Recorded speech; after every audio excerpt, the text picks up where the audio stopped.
Are you a real estate investor looking to sharpen your skills or a newbie looking to become one? You're in the right place. Welcome to Where Should I Invest? Real Estate Investing in Canada with your host, Sarah Larby. Paul Cupcut, welcome to the show. How are you? Wonderful. Thank you, Sarah. Thank you for having me on the show. It's been a while. I think I'm trying to remember when I was last on the show, but it's been a while. So. Yeah, maybe a year and a half. So for those of you that don't know, Paul is my branding and marketing manager. I had a very sporadic podcast that was, actually I was recording back then on the phone. Can you believe that? I was like, it was horrible. I mean, you guys remember the first few episodes, and I had no business cards, no website, and you helped me along the way. I think for what has it been 5 years now? 5 years? Yeah, 6 years? I think at least 5, and it's just been great to see your journey, though. I think that's the other thing, is that you are open to making change and learning and continuing to try things, and I think that speaks a lot to who you are and what you've been able to achieve over the last 5-6 years, and it's just been great to be a small part of that. So yeah, and I mean, you're a huge part of that, because I don't think I would have been as organized. and I think a lot of it was just the consistency of the podcast and creating that email list and like all those things that I had no idea what I didn't know back in the day. And right. And you helped me, and it's a huge part, because I'll tell you, when you're posting content on social media, you don't own that, just like the same as an email list. And I found that out when my Instagram got hacked the first time, and then the second time, and the third time, that you can't really rely on another platform. You got to build your own, right? Yeah, very, very much so. And I think that's a really good point to emphasize with people is, the best analogy I've heard of this, and I'll attribute this is Michael Hyatt, who's a leadership guy down in the States. And he likens your website is your home country, and your social media accounts are your embassies. Mm-hmm. So your embassies your social media accounts give people a flavor for who you are and your brand and what you do. And then the goal is to drive people back to come and visit your home country. So, and then you're in control. You can do what you want on your website. You can try and collect people's emails, and then you can get into a whole process of continuing to communicate with them, even if social media changes. Yeah. And I think a lot of sales have come from the email list, right? I would say that, like, versus social media. Because we can really capture them. So before we do get into all of that stuff, maybe just give us a little bit of an overview of like what it is that you do and how you help investors. Yeah, sure. Thank you. So I run a marketing and branding agency now, I guess. When we were first talking, I'll be honest, I hadn't looked at real estate investing as a particular marketplace, and you opened my eyes to that, and have been great at introducing me to other people, and that's kind of opened up doors elsewhere. So that pretty much all of my work now, all the work that we focus on is with real estate investors or related professionals.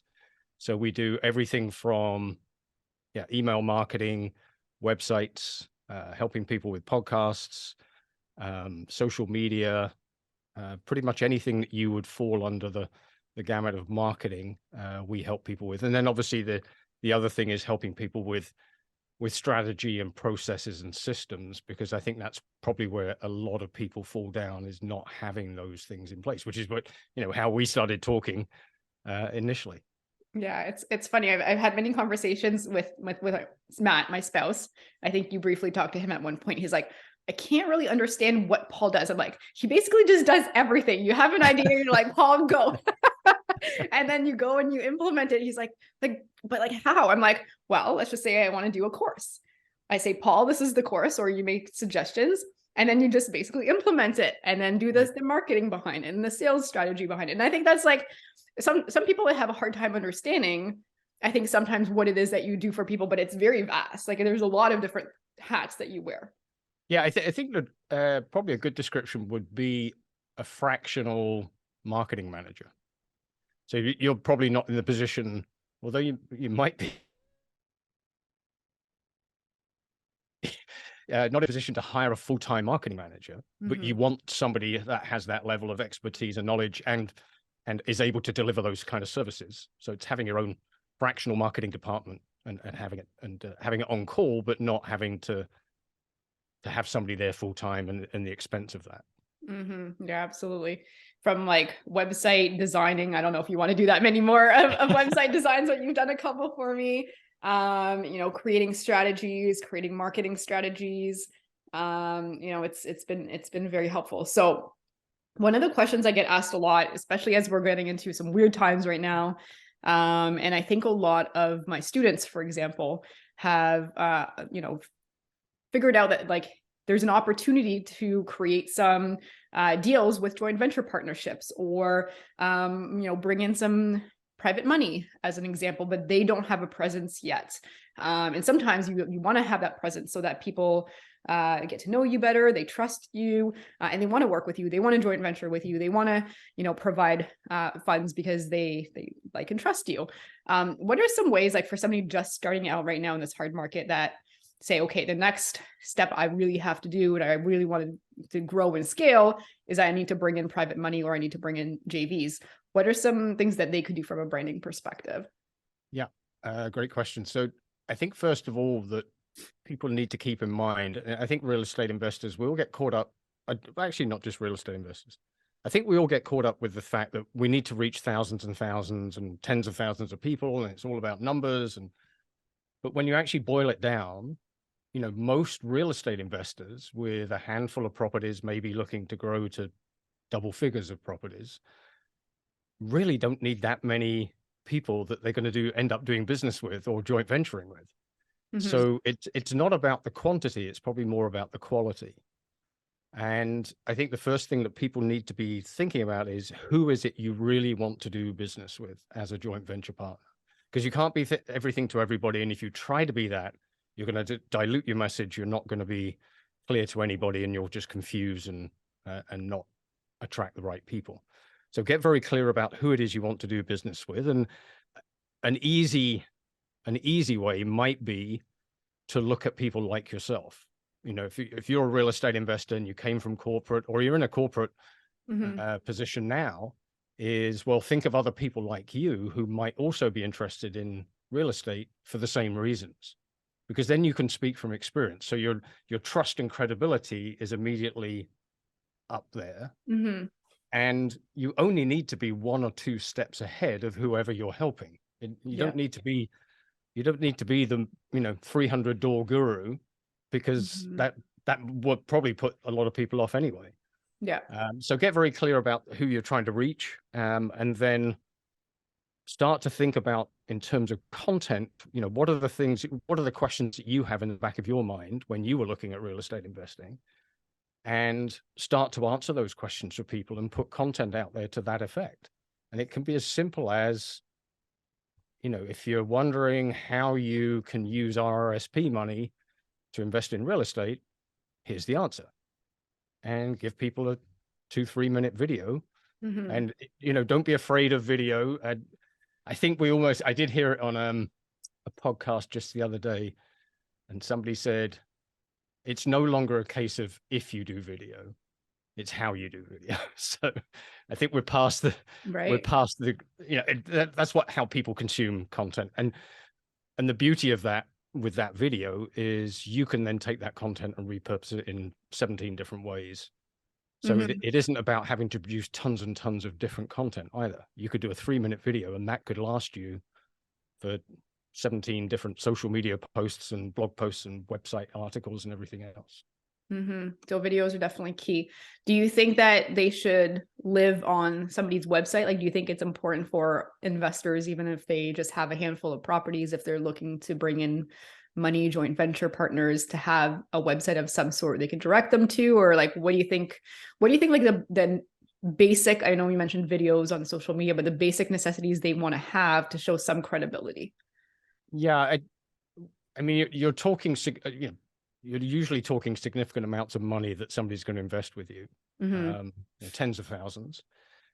So if you don't have a website, if you were about to do business with somebody and they didn't have a website, and you're about to sign something over to them of $100,000 or something, you might have a little bit of caution, at least. So I think a website is kind of, it has to be, it's like maybe less so a business card, but I think a website is kind of a minimum And it doesn't need to be hundreds of pages. It could be a one-page website that just covers the main pieces of information that you want to get across to people. Mm-hmm. You know, who are you? What do you do? Why do you do it? How do you do it? How can you help people? Simple as that. It doesn't need to be fancy.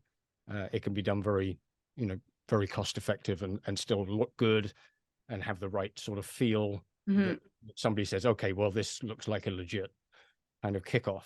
And then, goes back to what we were saying about social media, is ensuring that if people are coming to your website, how do you capture their email? How do you get them into your ecosystem that you can start to then communicate to them on a regular basis via email versus posting Mm-hmm. things on social media? Yeah, I think that is probably, like, if I have to look at all the stuff that we've done together, that email list creation is probably the best ROI on time, effort. I'm sure there's some costs that are involved in that, because that is truly like capturing the audience that is interested in what you have to to share. And I think when I look back at whether it was sales for the resort or for an upcoming class or that kind of stuff, like that is essentially where I want to say like 90% of it came from, is that email list creation. Yeah, it's funny. I was interviewing actually an email marketing expert from Australia for my podcast just last week. And he shared the stat that for every dollar you spend on email, you get back $38. Yeah, I can see that. And then if you think about social media, it's fractions of a penny that you might get back for every dollar. Or, Yeah. it Well, is by ROI by far the best investment you can have. Yeah. I remember when we sent out one email for partnering with us, and we had like 40 or 50 replies, which was amazing. And we bought a bunch of properties and helping other investors along the way as well. And that's huge. And that came from one email. Right. And then they filled out a form, then we started talking, we got to know some of them. So, that was super powerful. But obviously it took years for it to get to where it is today. Yeah. For me. But somebody that's starting out, like what's the timeline that they can maybe expect for like things to start rolling? And let's just say they do a website, they do some videos, like, right. What can we expect as an average? I know it's hard to say. So in terms of the website, so if you're putting content on there and you're optimizing it for Google, organically, you've got to be looking at 6 months to a year that those keywords you're going to start appearing higher and higher. And that's only if you're putting out content on a consistent basis. If you just create a website and then put nothing on it, Google naturally assumes that that's not a very exciting website to send people to, so it won't. Mm. So you've got to think about, it goes back to consistency. It goes back, it doesn't need to be, again, it doesn't need to be posting every day. Just a well thought through, well-written article at least once a month would start to help you, in terms of credibility, visibility, and everything else. Mm-hmm. In terms of joint ventures, I mean, and again, it goes back to the quality versus quantity. If you can have 5 quality conversations versus mm-hmm. 500, likes and thumbs up, the 5 quality conversations could lead to one person that ends up joint venturing with you. I mean, you'd probably be able to answer better, Sarah, in terms of, how long does it take from somebody initially putting their hand up and saying, yes, I'm interested, to mm-hmm. actually signing a joint venture agreement. But, mm-hmm. I think you've got to be looking 3 to 12 months to build that visibility and credibility. But it could happen. Somebody just happens, and again, that goes back to the marketing is, if you're not doing anything, nothing's going to happen. But if you're doing something at least on a consistent basis, you're running the risk that somebody's going to bump into you that happens mm-hmm. to be at the right time, at the right. And that's the other thing with an email list is, I see it often, if people are even emailing, and I would suggest a lot of real estate investors are not even emailing people, not, at least not in a informative value way. But if you are, I see a lot of people put emails out, they try it for a month. Oh, nothing's come back. It's not working. I'm going to go do something else. Well, it just happens to be those people are not ready, but that one time when it lands in their inbox on the right day at the right time. Like, as you said, you sent out an email, I'm looking for joint venture partners. You hadn't done it for a while. You put it out, 40, 50 people put their hands up. So it's about consistency and quality. For sure. So, okay. So here's another question. Because I think, I think because the podcast, it put me on a platform where, you get recognized, and sometimes people want to be that authority in the, their industry, their strategy. What are some good things that they can do? Maybe it's not for joint ventures or finding money, but just to be able to, set themselves apart and create a brand for themselves. And I know you're big about brands. What are some things that somebody could do to really create their brand and their identity in, this industry, or it could be different industries, but just let's say real estate investing. Yeah. And it goes back to, what do you want to be known for? And again, don't try to be something to everybody or everything to everybody, because again, it's just going to dilute your message and people won't know what you stand for. So, is it a target market that you want to work for, or work with?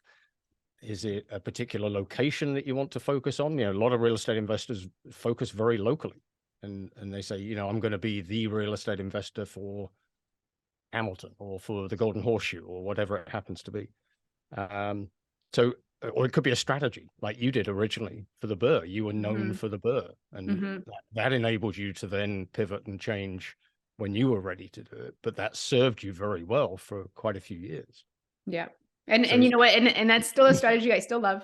Right. And just, you just gotta now convert into many more units. But Right. But yeah, no, absolutely. And then at some point you're right, you have to pivot with the market. Yeah. So what, what is it, what strategy or what do you want to be known for that you can start to then put out quality? And again, it goes back to quality content. It isn't about pitching people, because you'll rarely get somebody signing over $100,000 on a first email or something, or a first social media post or something. Yeah. But if you're consistently there in front of them and they finally say, okay, I'm ready to do a multifamily investment. Now, who is the person I should go to for multifamily? Or who should I go to for midterm rental? That's what we're doing with you right now, is looking at how do we position midterm rental properties as a go-to authority on the subject. Because that's a hot topic right now. So why not? Yeah, no, it is a hot topic because we all want more control and we all want more cash flow, and we want to, create our own rules and regulations and as much as possible. So you're obviously working with a lot of investors, and you've been working with investors, probably some of them for a few years, and the economy is changing, the economy is shifting. Are you suggesting, that they stick to what they're currently known for? They pivot? Like what are you seeing in the market, and what are you suggesting that they do if they're like struggling with maybe some of their, their initial branding or a strategy? Yeah, I think you've hit it on the nail on the head with that second, the strategy, because there are certain strategies right now that are just not viable. Flipping, for example, is fraught with challenges right now, or it certainly was during COVID.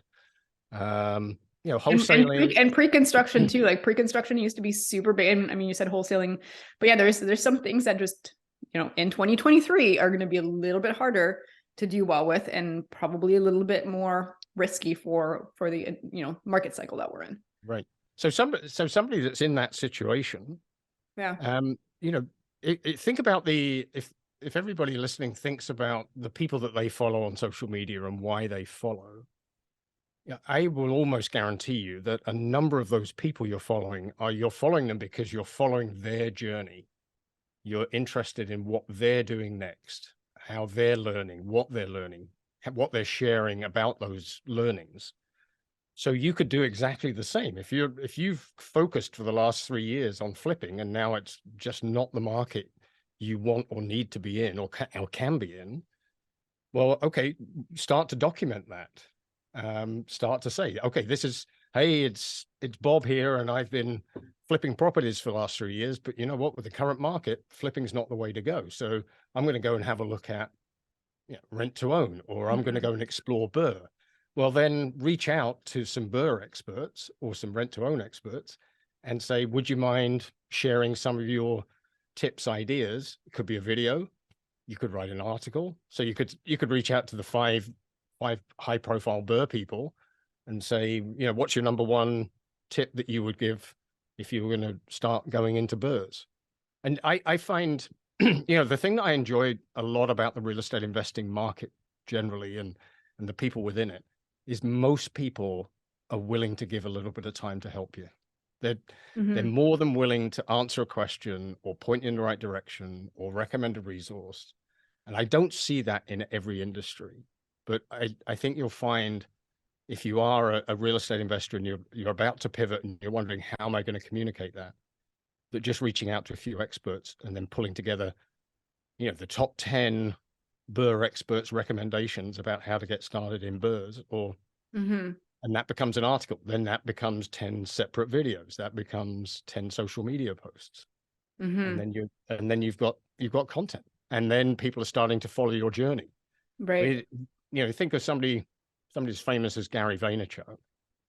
I mean, the way he's pivoted and changed over the years from being kind of a spotty kid on a video, terrible videos on YouTube, doing wine tasting literally on video, to now he has full-time videographers following him around, curating and recording everything he does, and it's all turned into content.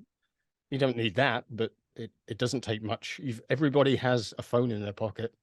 You have a video camera, so use it, and people will be interested in the story, and those that are interested will follow you, and those that aren't won't, and that's fine. No, I agree. And I also know that there's people that will sometimes come to me and be like, I don't feel comfortable being on camera. I want to be behind the scenes, but I would say then think outside the box a little bit and like try to find a way to become an authority in your market. So here's an example. I have a student of mine in my REI Academy class, young guy just getting started. And I challenged him to set up a meetup or, an investor get together, because he's in Sudbury, and he's like, there's not a ton of stuff in Sudbury. There's not a lot of like events where I can meet other like-minded people. And that's kind of what he's looking for. I'm like, perfect. You go create it. Here's your challenge. Go book here, reach out to this person, invite people. And, he's doing it, which is amazing. But sometimes by doing that, and I think he's creating some cool videos too, about mindset and just like growth and all that kind of stuff, which is great. Sometimes people want to be around other positive people. But I think by creating these events and creating the opportunity for people to get together, that could help him become that authority in that area, for being able to have a great team and connect and know who's who in, let's just say, Sudbury, if you want to do a Burr or conversion or any of that stuff. So sometimes it could be as simple as that too, is just don't be the follower, be a leader and start something. Great example. That is a perfect example. And he's going to position not just himself as the expert locally because he's running a local event, but there are a lot of investors down here in Southern Ontario that are looking for markets to invest in, and Sudbury is a great market to invest in because you can still find good value properties there. Yeah. And he'd be potentially that, because if he ends up running a meetup and then puts out some content around and keywords with Sudbury and real estate investing, if I start to Google, I'm thinking of investing in real estate investing in Sudbury, chances are his content's going to come up, and then he's going to get people inquiring directly to him because he's the go-to person locally. Right. And if they're not local and he's local, well, maybe they'll indirectly invest with him because they're like, oh, you're the one that's like, doing all these events and groups. And I see, that you've got lots of like, great speakers. I think by association and by being that leader, he's going to be able to get some traction that way. Which I think is great. I know not everybody wants to do a podcast. I'll tell you the podcast route is long, 100% of it's worth it. But I'm just curious now, because I know you're helping some people with podcasts, but is it a lot harder now? Is it more saturated now than it used to be, or is there still opportunity? Totally. Yeah, I think when we were working on your podcast, and at the same time I was helping 2 other people with their podcasts, we got all 3 of you into New and Noteworthy at the same time. That's 3 real estate investing podcasts in New and Noteworthy on Apple. And now you are really struggling to get into any kind of chart. on. Okay. So it's a lot harder now. A lot harder because there's a lot of people starting podcasts. But the interesting stat is once you're beyond 7 episodes, you're in the top 10% of all podcasts. It's crazy. Because most people give up by 7 episodes. So it is, you're right, it's a long game. And I'll be honest, I've been doing my podcast for 2 years now. And when I went away over the Christmas New Year, I was thinking, oh, is it really, every week, and I've got to produce content. And so I was off 4 weeks and I just did 4 repeats of the 4 most popular podcasts so far, episodes. And I came back and my numbers have doubled. I thought I should go away more often, but it's interesting now that has provided a momentum, and now the numbers are going up each week. How many are you at right now? In terms of downloads or episodes? No, in terms of how many episodes you've done. 104th comes out on Wednesday. Okay. So for me, back then I found that it was probably at the 80th podcast that like things started to, it takes a long time that things started to get rolling. Yeah, I'd agree. And even more so now. But again, if you're specialized, and that would be the thing, I think now it wouldn't be, investing in Canada, because there's enough good podcasts already up there like yours. So it needs to be more niched. It could be, and again, it could be really local, and you could make money on that, because if you've got a very targeted podcast with a very targeted audience, you can get sponsorship. People will pay, and it'll be way more than the posted rate of, pennies per click. No, I never went that route, and I'm glad I didn't, because there's because if you are specific to an area, you can really reach out to your team, and finding sponsors that are part of your team already, knowing and I'll tell you, Dahlia, for example, like she gets I don't know, 30, 40 leads a week, or a month from the podcast. Right.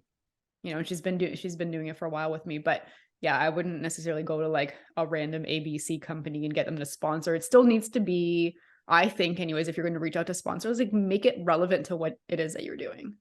Right. Otherwise, if you don't have sponsors, put yourself in as the sponsor. Yeah. Brought to you by, and put a little ad in for, I'm looking for joint ventures, or I'm looking for X. So. Yeah, well, that's a great idea. I started doing that with the resort, because I'm I want to get some of this resort stuff going, and just but no, it's, I'm not saying you're going to be rich from doing a podcast. You definitely won't. You can definitely cover its cost of, getting the podcast edited and everything like that. It's not going to make you retire from your job. That's for sure. But can you make a little bit of income from it? Yeah, maybe. I think for some people though, it's the new book, isn't it? Before it used to be you had to have a book. And now you can have a podcast or a book or a YouTube channel, so there's different mediums, and pick the one that you're going to feel most comfortable doing. So yeah, maybe if video is not your go-to medium, then maybe podcast might be, and you can still create videos from a podcast even if your face isn't on it. So yeah, no, that's a good point. I remember when we started writing a book. Do you remember that? Yeah. I still have it. I still have all of it. And then we used to meet at a coffee shop. I can't remember which one on Brant. I don't think it's there anymore. Artisanos. I don't know. Yes, Artisanos. Yes. Yeah. Right. Yeah. Yeah. And then when it was done, I'm like, I don't like it was a great book. It was a great book. But I think I've evolved so much since then. And I'm the content, I don't know. It was just it's not me now. And that's the tough part with a book. Maybe one day. But I want to say I'd have to write it still very fast, because I think it took us a year to get through it. And then by then I was just in a different stage, right, of everything. So, but I do agree, I think a book is still a great opportunity. A podcast is a great opportunity. What are you seeing on YouTube for videos? Are you seeing that people are getting the same traction, or is that getting saturated as well? Shorts is definitely what's giving people views at the moment. So what are shorts? So shorts is 1 minute or less, or actually it should be 59 seconds. Okay. So it really is snippet type of content. Needs to have very catchy titles. It's amazing what a different title will do to the views of a video. The nice thing with YouTube, I mean, the good thing with YouTube and with all the platforms nowadays is you can get incredible data back as to how many people are watching, how long they watch, what the average view time was, so you know what's working and what isn't very kind of quickly. But yeah, shorts and reels on Instagram, less, I don't know, Facebook just doesn't seem to have got video traction the same way. LinkedIn is very kind of hit and miss with video, but I think Instagram reels, YouTube shorts, or if you're putting the longer videos on YouTube, then your thumbnail needs to be kind of really stand out for people to even stop. It's all back to, because we're all pulling out this and going like this, it's the whole goal is to stop the scroll. So you've got to think about what is it that's going to stop somebody just going right past you, and stopping enough that they're going to go, oh, that's interesting, and then does what they've just seen, is it interesting enough for them to then touch on it to watch it or whatever. I mean, the good thing with shorts is if they stop, the video plays, so you don't have to worry about that. So it is funny because I think with the pandemic, it made people's attention span even less than it used to be. Like, I know for me, I have less of an attention span even now. And I used to I don't know, maybe I have ADD now, but like I used to be able to focus on stuff, but now I get it.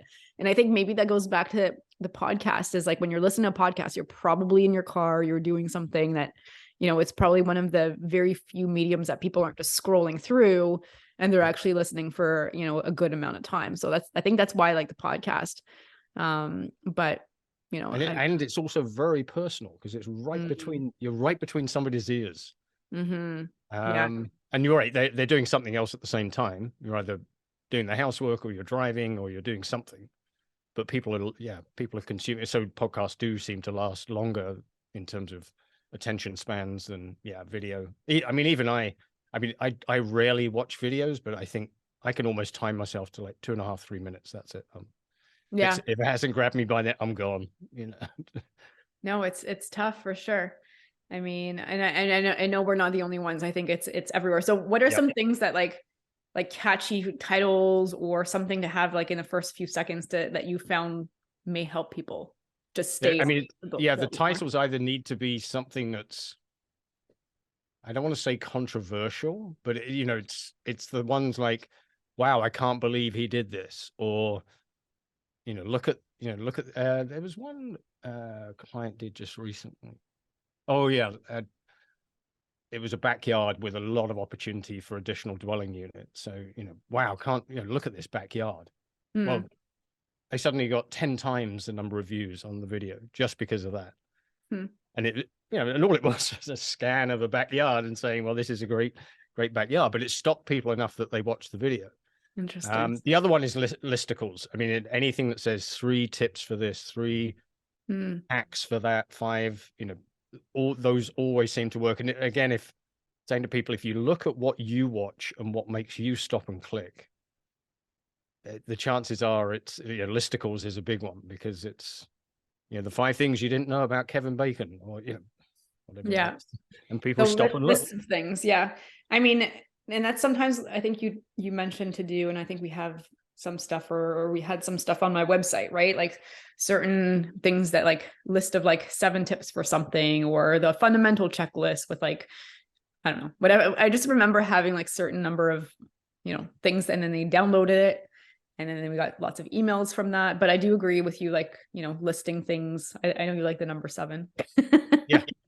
7 seems to be a popular one. 3, 5. I think I can't remember, somebody said there was research once that odd numbers work better than even numbers, but I don't. Interesting. So what about when somebody is doing a flip, a burr, a project, going and buying properties? Like, should they be taking pictures, recording themselves for future potential content? Like, what do you think somebody should start doing as they get into the market, as they start making some deals in terms of documentation? What could they use that for? Yeah, befores and afters are always popular. The ones I like that I seem to see are working quite well at the moment is where you've got the before, and then the after is almost comes in as part of the picture. So it's almost like transforms. And there's so many great things you can do with video editing. Not that I'm an expert in that, but I know people that are. But seeing that kind of transformation kind of seems to grab people well. The other one that I've seen less of recently, but I think people are still really interested, is if you want to get into details, is breaking down the numbers.